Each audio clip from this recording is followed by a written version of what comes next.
Hey there guys, welcome back to another video, and today I'll be showing you how to save passwords in Google Chrome 2026. To save password in Google Chrome in 2026, you have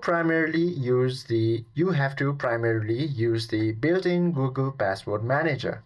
You can save them automatically as you browse or add them manually through settings. All you have to do is visit any website and enter your username and password to log in. Now, once you type in your credentials, after you logged into a specific site, another option asking save password will show up on your device or your screen. Then click save, and Chrome will now securely store these credentials and will automatically fill them the next time you visit this particular site.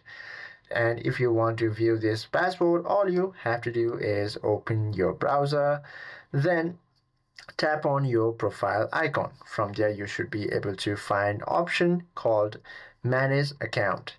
Now once you tap on your manage your Google account option, from there you should be able to find this security and sign in option, or tap on this Google password, and you should be able to view all these passwords and your login infos that you have previously saved in your Google account. I hope this video helps you out a lot. If you have any questions or queries, please do comment down below.